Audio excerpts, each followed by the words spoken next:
नमस्कार, मैं रवीश कुमार। चुनाव आयोग ने ऐसा क्यों किया? राहुल गांधी के लेख पर जवाब देना था तो समाचार एजेंसी एएनआई के जरिए बयान क्यों जारी किया गया?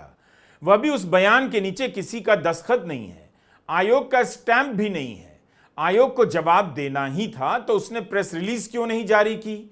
अपने ट्विटर हैंडल पर क्यों नहीं जारी किया? यह भी सवाल उठ रहा है कि जवाब आयोग को देना चाहिए तो दे रही बीजेपी है। यह चुनाव आयोग का मेन ट्विटर हैंडल है। इस पर 7 जून का पोस्ट देखिए। मुख्य चुनाव आयुक्त स्टॉकहोम दौरे पर गए हैं। इसका video election commission of India के यूट्यूब चैनल पर मिल जाएगा। इसे लेकर ट्विटर पर तस्वीरें भी हैं। इस पर राहुल गांधी के लेख के जवाब में कोई प्रेस रिलीज नहीं है। यह दूसरा ट्विटर अकाउंट है, स्पोक्स पर्सन ईसीआई। इस पर 2 मार्च के बाद से कुछ भी पोस्ट नहीं किया गया है। सवाल है कि अगर आयोग ने राहुल गांधी के लेख पर जवाब दिया है तो उस जवाब को अपने हैंडल पर क्यों नहीं डाला है? क्या आयोग अपने जवाब को अपना नहीं मानता? समाचार एजेंसी एएनआई की तरफ से जो जवाब जारी किया है उसमें दस्तखत नहीं है, लेकिन आयोग का जवाब आयोग के ही ट्विटर हैंडल पर नहीं है। क्या यह बात आपको परेशान नहीं करती? 7 जून को राहुल गांधी ने महाराष्ट्र चुनाव को लेकर हिंदी और अंग्रेजी में लेख लिखे, आंकड़े दिए और अपनी दलील भी रखी और चुनाव आयोग से सवाल पूछे। शनिवार 7 जून को इंडियन एक्सप्रेस, लोकमत और दैनिक जागरण में राहुल गांधी का यह लेख छपा है। इंडियन एक्सप्रेस की हेडलाइन है मैच फिक्सिंग महाराष्ट्र, दैनिक जागरण की हेडलाइन है चोरी का पूरा खेल समझिए, चुनाव की चोरी का पूरा खेल समझिए। तर्क, तथ्य और आंकड़े और अपने नाम के साथ अगर कोई लेख लिखे, नेता प्रतिपक्ष लिखें, तो जवाब आयोग को अपने नाम के साथ देना ही चाहिए था। इसके जवाब में महाराष्ट्र के मुख्यमंत्री देवेंद्र फडणवीस ने इंडियन एक्सप्रेस में ही लिखा है। कांग्रेस का आरोप है जवाब चुनाव आयोग को देना चाहिए, बीजेपी क्यों दे रही है? कम से कम मुख्यमंत्री फडणवीस ने अपने नाम से लिखकर जवाब तो दिया। चुनाव आयोग को अगर जवाब देना चाहिए तो ठीक उसी तरह देना चाहिए जैसे महाराष्ट्र के मुख्यमंत्री देवेंद्र फडणवीस ने लिखकर अपनी बात रखी है। आयोग को बयान अपनी वेबसाइट से जारी करनी चाहिए, प्रेस कॉन्फ्रेंस करनी चाहिए। दोपहर 3 बजे के करीब 7 जून को समाचार एजेंसी एएनआई चुनाव आयोग के हवाले से जवाब जारी करती है। तो चुनाव आयोग 7 जून शनिवार को या 9 जून सोमवार को प्रेस कॉन्फ्रेंस क्यों नहीं कर सकता था? कम से कम यही ट्वीट कर दिया जाता कि हम समय आने पर आधिकारिक बयान जारी करेंगे, लेकिन वह भी नहीं। यही नहीं, एएनआई के जरिए आयोग का जो जवाब जारी हुआ है वह चुनाव आयोग के ट्विटर हैंडल पर नहीं है। आखिर राहुल गांधी के सवालों पर आधिकारिक जवाब देने से किसी को भी क्या दिक्कत हो सकती है? क्या आयोग देश की दूसरी सबसे बड़ी पार्टी के नेता प्रतिपक्ष को जवाब देने के लायक नहीं समझता? क्या प्रधानमंत्री मोदी या बीजेपी के अध्यक्ष जेपी नड्डा के साथ भी इसी प्रकार का बर्ताव किया जा सकता है? राहुल गांधी ने जो भी लिखा रिकॉर्ड पर लिखा, लेकिन चुनाव आयोग रिकॉर्ड पर क्यों नहीं बोल रहा? अनाम जवाब का महत्व नहीं होता, बल्कि यहां तक कि कोर्ट में भी जूनियर अफसर का जवाब नहीं चलता है। अक्टूबर 2020 की खबर देखिए। सूचना एवं प्रसारण मंत्रालय ने एक जूनियर ऑफिसर के माध्यम से हलफनामा पेश कर दिया कि इस मामले में खराब रिपोर्टिंग का कोई उदाहरण नहीं देखा गया। तत्कालीन चीफ जस्टिस बोबडे ने कड़े शब्दों में आपत्ति दर्ज की और सॉलिसिटर जनरल तुषार मेहता से कहा, आप इस तरह से कोर्ट के साथ व्यवहार नहीं कर सकते। जूनियर अफसर ने हलफनामा दायर किया है और बचाकर बात की है। इस पर तुषार मेहता ने कहा, हम दोबारा हलफनामा जमा करेंगे और यह भी माना कि इसे किसी वरिष्ठ अधिकारी को जमा करवाना चाहिए था। नवंबर 2021 में सुप्रीम कोर्ट में एक अन्य मामले में सुनवाई चल रही थी। भूख से कोई ना मर जाए, इसके लिए सामुदायिक रसोई योजना को लेकर एक नीति बनाने को लेकर बहस हो रही थी। जवाब में सरकार की ओर से जो शपथ पत्र पेश किया गया उस पर एक जूनियर अफसर का दस्तखत था। बेंच ने नाराज होते हुए कहा कि आपके इस अधूरे हलफनामे को हम उठाकर फेंक देंगे। आपके सचिव इतने घमंडी हैं कि अंडर सेक्रेटरी से कहकर हलफनामा जमा करवा रहे हैं, यह नहीं चल सकता है। तो जूनियर अफसर से शपथ पत्र दिलाने की प्रवृत्ति किसकी है, आपने देख ली। कोर्ट ने क्या कहा वह भी देखा। ऐसे अनेक उदाहरण आपको मिल जाएंगे, लेकिन यहां तो चुनाव आयोग के जवाब में किसी का दस्तखत भी नहीं। अब आप कहां देखेंगे और किसकी तरफ? आप सोचिए, देश की सबसे बड़ी संवैधानिक और स्वायत्त संस्था बिना नाम और साइन के बयान जारी करती है और उस बयान को अपने ट्विटर हैंडल से भी जारी नहीं करती। कांग्रेस प्रवक्ता पवन खेड़ा ने कहा है कि जो जवाब आया है उस बारे में हमें नहीं पता कि वह पत्र चुनाव आयोग ने लिखा है या नहीं, क्योंकि उस पत्र पर ना ऊपर नाम है ना नीचे हस्ताक्षर। हमें नहीं पता कि यह पत्र किसने भेजा है। जो संस्था अपने पत्र पर खुद के हस्ताक्षर नहीं कर सकती, हम उसकी प्रामाणिकता पर कैसे भरोसा कर सकते हैं? संविधान का अनुच्छेद 324 चुनाव आयोग की स्वायत्तता की रक्षा के लिए है। तभी तो आयुक्त का कार्यकाल तय किया गया है, नियुक्ति की शर्तें तय हैं और यह भी कि उनमें बदलाव नहीं हो सकता। यह निर्वाचन सदन है, यहां बैठते हैं भारत के मुख्य चुनाव आयुक्त ज्ञानेश कुमार। इस संस्था की स्वायत्तता की भारत के लोकतंत्र की सबसे बड़ी गारंटी है। आयोग ने एएनआई से बयान क्यों जारी करवाया? खुद उस बयान को अपने सोशल मीडिया अकाउंट से क्यों नहीं जारी किया? कैसे माना जाए कि जवाब चुनाव आयोग का ही है? क्या एक संवैधानिक और स्वायत्त संस्था को ऐसा करना चाहिए? यही नहीं, जब राहुल गांधी ने बिना दस्तखत वाले जवाब पर सवाल किया तो उसके जवाब में चुनाव आयोग के सूत्र बात करने लगे अखबारों से। अपने ट्वीट में भी राहुल ने यह सवाल उठाया है कि आयोग इंटरमीडिएरीज मध्यस्थ के माध्यम से बयान क्यों जारी कर रहा है? सूत्र बात कर सकते हैं, बिना हस्ताक्षर वाला बयान आ सकता है, तो मुख्य चुनाव आयुक्त और बाकी के 2 चुनाव आयुक्त सामने आकर देश की जनता के सामने बयान क्यों नहीं दे सकते हैं? लोकसभा चुनाव के समय तत्कालीन मुख्य चुनाव आयुक्त राजीव कुमार तो मशीन पर आदेशों की किताब लेकर आ गए, तो अब मौजूदा मुख्य चुनाव आयुक्त सूत्रों का सहारा क्यों ले रहे हैं? सामने से आकर सारे सवालों के जवाब देने चाहिए। संवैधानिक संस्था को अपने चुनाव का बचाव करने के लिए सूत्रों के पीछे छिपने की क्या जरूरत है? सामने से जवाब क्यों नहीं दिया जा रहा? क्या चुनाव आयोग यह चाहता है कि जनता खुद ही समझ ले कि उसके पास जवाब है या नहीं?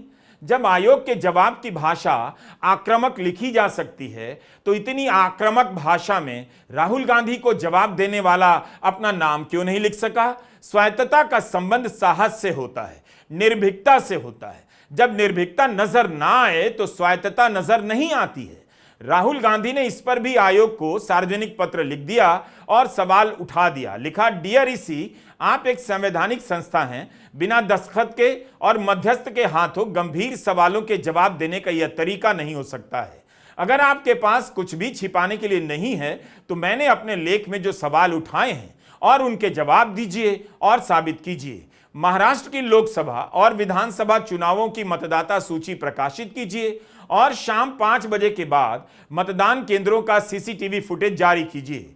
सवालों से बचने से आपकी साख नहीं बचेगी, सच बोलने से बचेगी। राहुल गांधी के इस ट्वीट पर 8 जून को चुनाव आयोग ने सूत्रों के हवाले से बयान दिया, जो एएनआई से लेकर इंडियन एक्सप्रेस, हिंदुस्तान टाइम्स और तमाम जगहों पर छपा है। आयोग के इस सूत्र ने कहा है कि नियम के अनुसार आयोग आधिकारिक रूप से तभी बयान जारी करेगा जब राहुल गांधी उन्हें पत्र लिखेंगे।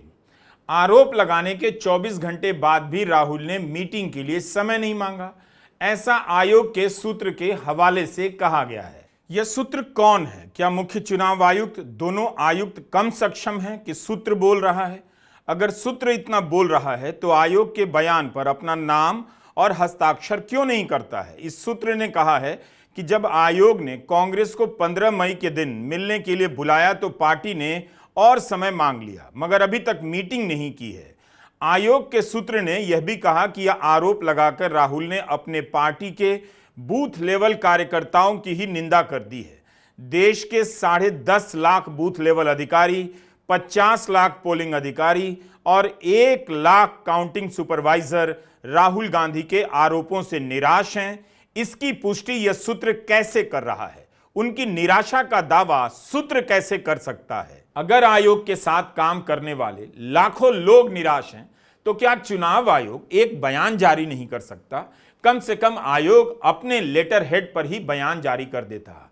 20 नवंबर 2024 को महाराष्ट्र में 1 चरण में चुनाव हुए। 23 नवंबर को नतीजे आए और उसके बाद से राहुल गांधी महाराष्ट्र चुनाव का मुद्दा लगातार उठा रहे हैं। राहुल का कहना है कि भाजपा ने वर्ष 2024 के विधानसभा चुनावों में जिन 149 सीटों पर चुनाव लड़ा उनमें से 132 पर विजय हासिल की, यानी 89% का स्ट्राइक रेट। यह किसी भी चुनाव में उसका सबसे बेहतर प्रदर्शन था, जबकि सिर्फ 5 माह पहले हुए लोकसभा चुनाव में भाजपा का स्ट्राइक रेट मात्र 32% था। जब भी लगता है कि इस मुद्दे को भुला दिया गया है, राहुल गांधी इस मुद्दे को लेकर सामने आ जाते हैं। जाहिर है वे इस मुद्दे को लेकर गंभीर हैं। उन्हें लगता है कि कुछ संदिग्ध है, जवाब चाहिए। तो चुनाव आयोग को ऐसे में क्या करना चाहिए? क्यों चुनाव आयोग मतदाता की सूची शाम 5 बजे के बाद के सीसीटीवी फुटेज की जांच करने नहीं देता? आखिर आयोग को लेकर उठे सवालों पर भरोसा कैसे बनेगा? क्या आयोग की अनाम बिना हस्ताक्षर वाली प्रेस रिलीज को अंतिम जवाब और अंतिम सत्य मान लिया जाएगा? राहुल गांधी ने 3 फरवरी को लोकसभा में महाराष्ट्र चुनाव को लेकर सवाल उठाए थे।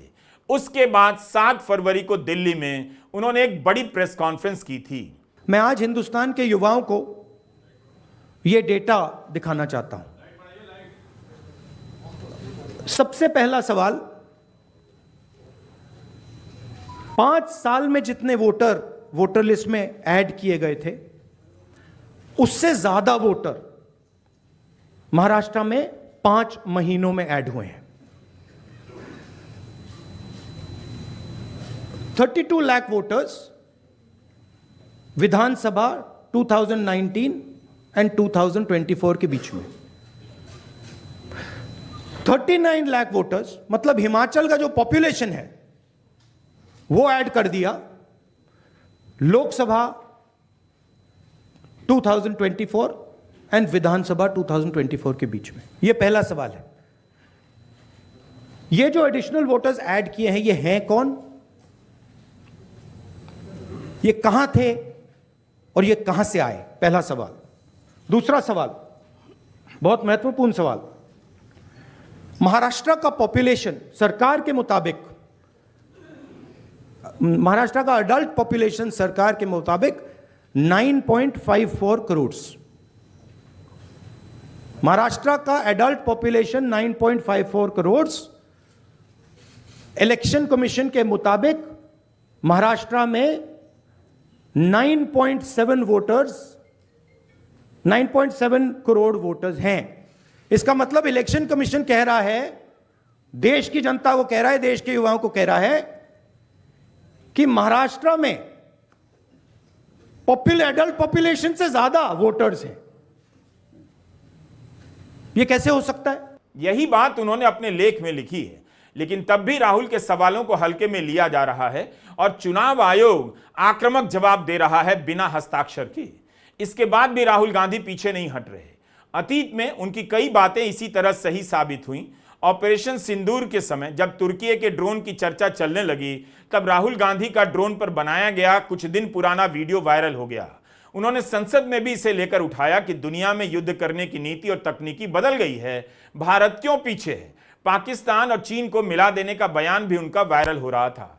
ऐसे कई प्रसंग मिल जाएंगे। तो राहुल गांधी के इस आरोप को लेकर मजाक उड़ाने से लेकर डपट कर जवाब देने की बात नहीं है। जो गौर करने वाली बात है वह यह कि राहुल बार बार उठ खड़े होते हैं और यही सवाल दोहरा देते हैं। 7 जून को अखबारों में लेख लिखने से पहले अप्रैल के महीने में अमेरिका की ब्राउन यूनिवर्सिटी के वॉटसन सेंटर में भी इस चुनाव को लेकर उन्होंने अपनी बात रखी थी। Now in Maharashtra it's crystal clear that that something very wrong happened in the elections, and I'll give you the numbers.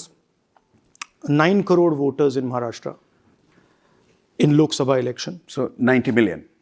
Yeah. 90 million people vote in the Lok Sabha election. 4 months later, 5 months later, in the Lok Sabha election, 10 million new voters appear In the Vidhan Sabha election. Yeah. Suddenly 10 million new voters have appeared from nowhere. The election commission is supposed to give us voter lists for us to check who these people are. We asked them multiple times, where are these people? Where have they come from? Who are they? They don't answer our question.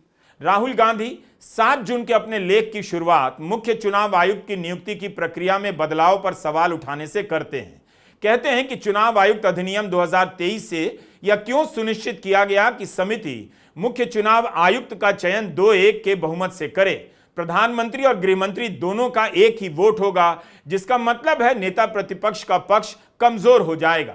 जिन्हें चुनाव लड़ना है वही umpire तय कर रहे हैं। चयन समिति से मुख्य न्यायाधीश को भी हटाकर कैबिनेट मंत्री को लाया गया। यह फैसला गले नहीं उतरता। राहुल लिखते हैं कि आखिर चयन समिति से एक निष्पक्ष निर्णायक को हटाकर कोई अपनी पसंद का सदस्य क्यों लाना चाहेगा। जैसे ही आप यह सवाल खुद से पूछेंगे, आपको जवाब मिल जाएगा। मुख्य न्यायाधीश को अगर हटाना ही था, तब फिर इस चयन समिति का क्या मतलब है। आयोग की स्वायत्तता मुख्य चुनाव आयुक्त की नियुक्ति की प्रक्रिया से शुरू होती है। क्या आपको इसका साफ जवाब मिला कि मुख्य न्यायाधीश को हटाकर समिति का संतुलन सरकार के पक्ष में करने का क्या मकसद रहा होगा। इसके बाद राहुल गांधी महाराष्ट्र चुनाव की बात अपने लेख में करते हैं। बताते हैं कि 2019 में महाराष्ट्र विधानसभा चुनाव में पंजीकृत वोटर थे 8.98 करोड़। मई 2024 में लोकसभा चुनाव में पंजीकृत वोटर की संख्या बढ़कर 9.29 करोड़ हो गई। 5 साल में 31 लाख वोटर बढ़ते हैं, यह मामूली वृद्धि है। लेकिन मई 2024 के बाद नवंबर में होने वाले विधानसभा चुनाव के लिए पंजीकृत वोटर की संख्या हो जाती है 9.70 करोड़। 5 महीने के भीतर 41 लाख वोटर बढ़ जाते हैं, यह असामान्य है। राहुल गांधी ने चुनाव आयोग और महाराष्ट्र सरकार के आधिकारिक आंकड़ों के हवाले से यह सब लिखा है। 5 साल में 31 लाख नए वोटर जुड़ते हैं और केवल 5 महीने में 41 लाख नए वोटर। 5 साल और 5 महीने में गिनती का इतना बड़ा फर्क कैसे आ सकता है, और महाराष्ट्र के वयस्क आबादी से ज्यादा वोटर कैसे हो सकते हैं। 7 फरवरी 2025 को जब राहुल गांधी ने महाराष्ट्र के मसले पर प्रेस कॉन्फ्रेंस की, तब उन्होंने डॉक्टर अंबेडकर की तस्वीर से शुरुआत की और उनका एक कथन याद दिलाया कि मतदाता सूची किसी भी लोकतंत्र में सबसे बुनियादी चीज होती है। अंबेडकर जी की फोटो मैंने यहां इसलिए लगाई है क्योंकि ऊपर लिखा है electoral roll is the most fundamental thing in a democracy. Election commission उसकी रक्षा नहीं कर रही। मतदाता सूची को लेकर अगर संदेह है तो इसे लेकर चुनाव आयोग को हर बार दूर करने सामने आना चाहिए। जब मतदाता सूची बनने की प्रक्रिया में राजनीतिक दल के प्रतिनिधि शामिल हो सकते हैं तो उनके सूची मांगने पर दे दी जानी चाहिए। यह लेख महाराष्ट्र के मुख्यमंत्री देवेंद्र फडणवीस का है। इंडियन एक्सप्रेस में उन्होंने लिखा है कि राहुल गांधी के आरोपों में दम नहीं। महाराष्ट्र में युवा वोटरों की संख्या बढ़ती जा रही है। 2014 के लोकसभा चुनाव की तुलना में 2019 के लोकसभा चुनाव के समय 63 लाख नए वोटर जुड़े। 2009 के लोकसभा की तुलना में 2014 के लोकसभा में 75 लाख नए वोटर जुड़े, और उसके पीछे जाइए तो 2004 से 9 के बीच 1 करोड़ वोटर जुड़ते हैं। इसमें कुछ भी नया नहीं, फडणवीस लिखते हैं। आगे कहते हैं, लोकसभा और विधानसभा का चुनाव जब उसी वर्ष में होता है तो मतदाता की संख्या में 1 से लेकर 5% तक की वृद्धि देखी गई है। 2004 में विधानसभा चुनाव में 5% वोटर ज्यादा जुड़े, 2009 में 4%, 2014 में लोकसभा की तुलना में विधानसभा में 3% अधिक मतदाता जुड़े, 2024 में 4% ज्यादा जुड़े, तो 2024 में कुछ भी नया नहीं हुआ। राहुल गांधी और देवेंद्र फडणवीस के लेख में आंकड़े बहुत सारे हैं। लगेगा कि आप उलझ रहे हैं, मगर ध्यान से सुनेंगे तो ऐसा कुछ भी नहीं। 5 साल में 31 लाख नए वोटर जुड़ते हैं, 5 साल में, याद रखिए, और केवल 5 महीने में 41 लाख वोटर जुड़ते हैं। यह कैसे हुआ? कितने लोग लगे थे इस काम में? अपने जवाब में फडणवीस लोकसभा और विधानसभा की तुलना करने के लिए प्रतिशत का इस्तेमाल करते हैं। मैं गणित में कमजोर हूं, फिर भी गणित के जानकार बेहतर बता सकते हैं। 2009 में वयस्क आबादी अलग थी, जाहिर है 2024 के मुकाबले कम थी, तो क्या प्रतिशत बराबर होने के बाद भी 2009 के लोकसभा और विधानसभा चुनाव में असल वृद्धि 41 लाख की ही रही होगी? हमारा सवाल है कि क्या फडणवीस प्रतिशत के पर्दे का सहारा ले रहे हैं? राहुल गांधी ने एब्सोल्यूट नंबर में बात की है। नंबर और प्रतिशत का खेल समझने वाले गणितज्ञ ही बता सकते हैं। राहुल गांधी ने यह भी आरोप लगाया कि महाराष्ट्र में वयस्क आबादी से ज्यादा वोटर हैं, यह कैसे हो सकता है? उन्होंने लिखा है कि महाराष्ट्र में वयस्क आबादी की संख्या 9.5 करोड़ है, लेकिन राज्य में पंजीकृत वोटर की संख्या 9.70 करोड़ है। इस पर देवेंद्र फडणवीस ने अपने लेख में कुछ भी नहीं लिखा है। आखिर मतदाता की संख्या वयस्क आबादी से कैसे अधिक हो सकती है? इसका जवाब फडणवीस ने क्यों नहीं दिया और इसका जवाब चुनाव आयोग को देना चाहिए। क्या यूपी में भी ऐसा हुआ है? क्या बिहार में भी ऐसा हुआ है? इसके बाद राहुल गांधी 20 नवंबर 2024 की शाम 5 बजे के बाद मतदान का प्रतिशत बढ़ने पर सवाल उठाते हैं, अपने आंकड़े रखते हैं। जो आरोप है उसे लिखकर जनता को बताना चाहते हैं। लिखते हैं कि 5 बजे तक मतदान 58.22% था। अगली सुबह जब अंतिम आंकड़ा आया तो 66.05% हो गया, यानी 7.83% की भारी बढ़ोतरी हुई। संख्या में यह बढ़ोतरी 76 लाख वोटर के बराबर है। महाराष्ट्र के पहले के विधानसभा चुनावों से ज्यादा बढ़ोतरी थी। 2009 में प्रोविजनल और फाइनल मतदान प्रतिशत के बीच 0.50% का अंतर था। राहुल लिखते हैं कि 2014 के विधानसभा चुनाव में 1.08% का फर्क रहा। 2019 के विधानसभा चुनाव में मात्र 0.64% का फर्क रहा। 2024 में कई गुना बढ़ गया, 7.83% हो गया।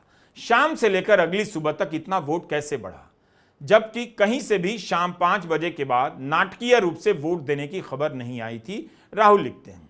अब देखते हैं महाराष्ट्र के मुख्यमंत्री देवेंद्र फडणवीस इस पर क्या जवाब देते हैं अपने लेख में। बताते हैं कि वोटिंग प्रतिशत में अचानक वृद्धि की बात मजाक है। इसे समझाने के लिए वे प्रति घंटे होने वाली वोटिंग की रफ्तार का आंकड़ा देते हैं। पूरे दिन में हर घंटे के हिसाब से देखें तो 5.83% की दर से वोटिंग हुई। फडणवीस राहुल से सवाल करते हैं कि आखिरी घंटे में 7.83% की वृद्धि की बात कहकर आप कौन सी नई बात कर रहे हैं। लिखते हैं, क्या राहुल गांधी को नहीं पता कि 5 से 6 बजे के बीच भी वोटिंग की जाती है। 6 बजे तक जो भी बूथ की लाइन में होता है उसे वोटिंग करने का मौका मिलता है। अपने लेख में राहुल गांधी ने आंकड़े देकर बताए हैं कि पहले के चुनाव में इतनी ज्यादा वृद्धि नहीं हुई। देवेंद्र फडणवीस कहते हैं शाम 5 बजे से 6 बजे के बीच भी मतदान होता है, राहुल गांधी को पता होना चाहिए। लेकिन राहुल गांधी ने इसे लेकर सवाल नहीं किया है। ना उनके लेख से पता चलता है कि उन्हें यह बेसिक नियम नहीं मालूम। जो बात उनके लेख का हिस्सा नहीं उस पर टिप्पणी की जा रही है। अपने लेख में फडणवीस लोकसभा के दूसरे चरण का उदाहरण देते हैं। बताते हैं कि वोटिंग की शाम अंतरिम आंकड़ा 60.96% का था। अगली सुबह अंतिम आंकड़ा 66.71% हो गया। कुल वृद्धि 5.75% की हुई। पहले अंतिम आंकड़ा देर रात जारी किया जाता था, अब अंतिम आंकड़ा अगली सुबह जारी किया जाता है। फडणवीस सवाल करते हैं कि क्या राहुल इसलिए उस आंकड़े की बात नहीं कर रहे थे क्योंकि उस चुनाव में जीते थे। शायद देवेंद्र फडणवीस भूल रहे हैं कि लोकसभा चुनाव के दौरान भी आंकड़ों के देरी से प्रकाशित किए जाने पर कई लोगों ने सवाल उठाए थे।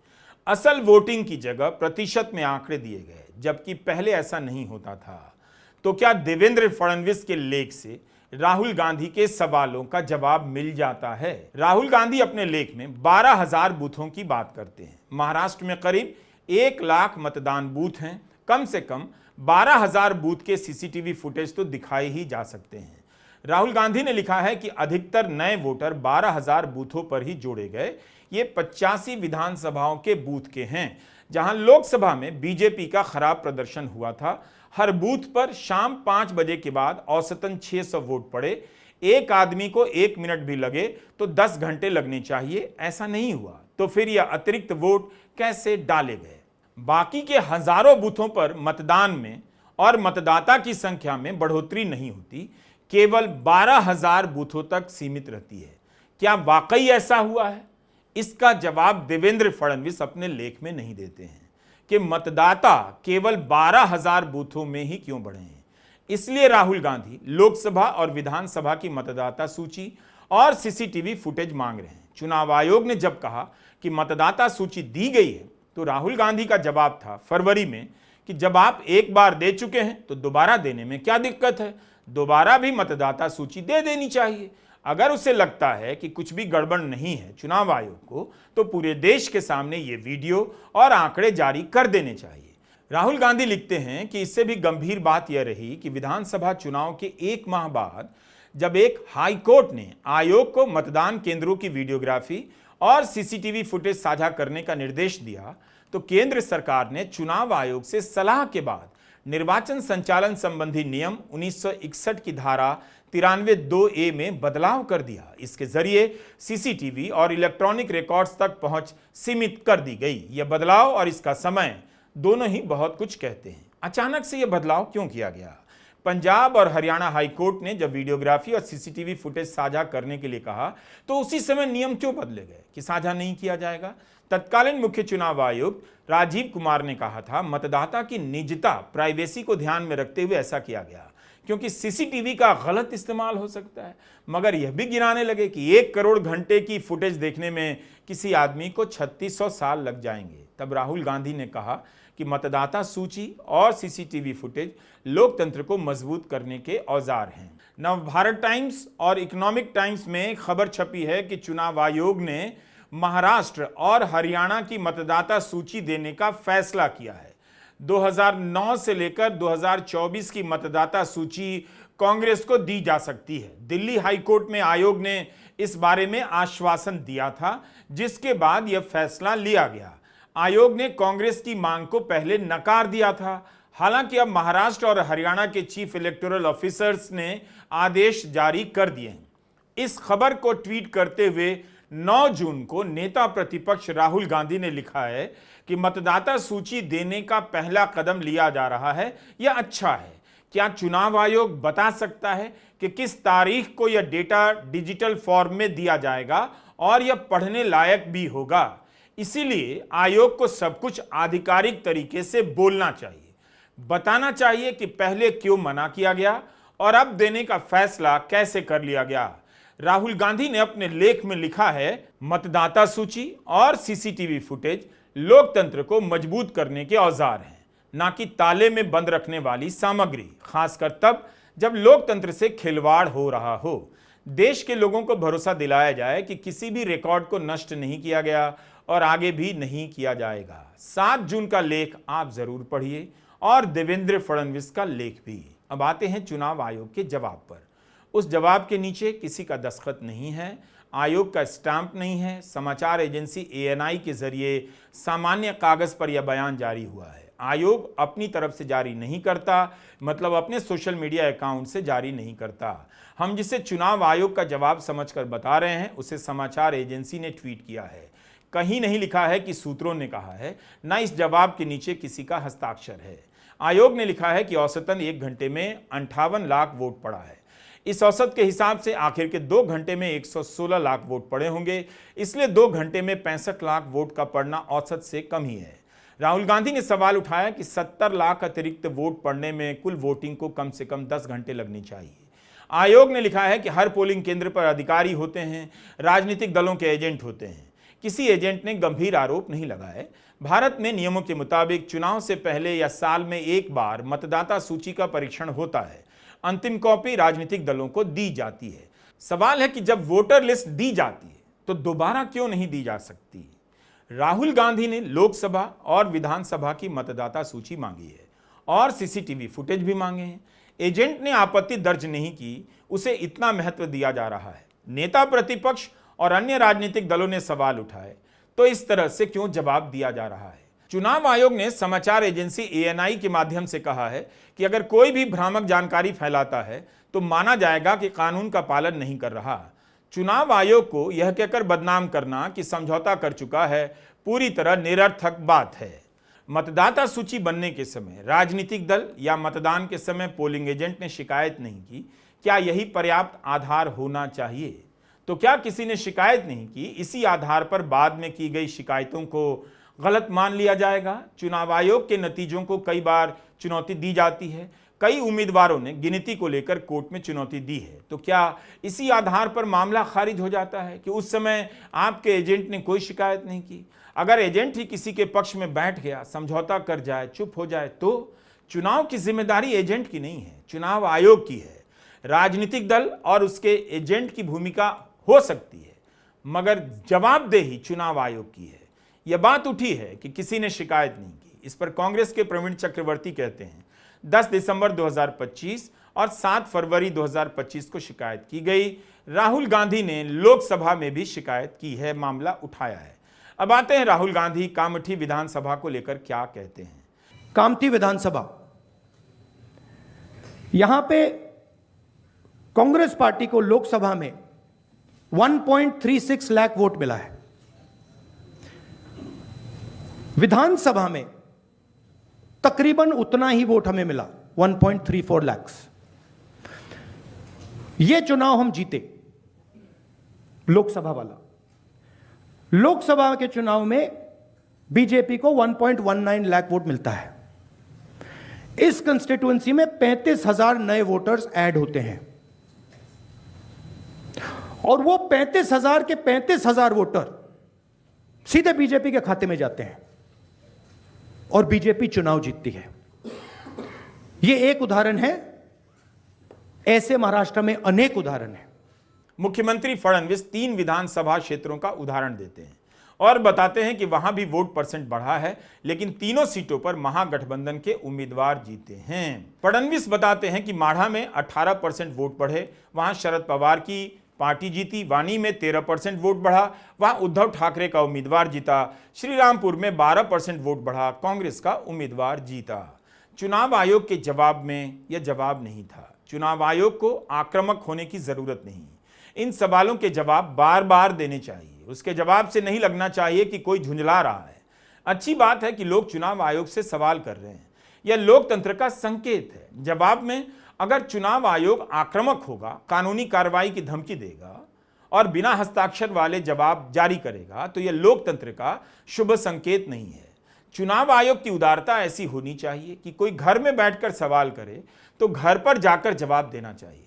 जब आप वोट लेने की सुविधा घर तक जाकर दे सकते हैं, तो सवालों के जवाब देने के लिए भी आपको घर तक चलकर जाना होगा, वरना महाराष्ट्र चुनाव के सवाल गली गली में घूमते टहलते मिल जाएंगे। अच्छा है इन जवाबों को पता मिल जाए, सबसे पहले जवाब पर साइन मिल जाए और फिर उसके बाद जवाब भी मिल जाए। नमस्कार, मैं रवीश कुमार।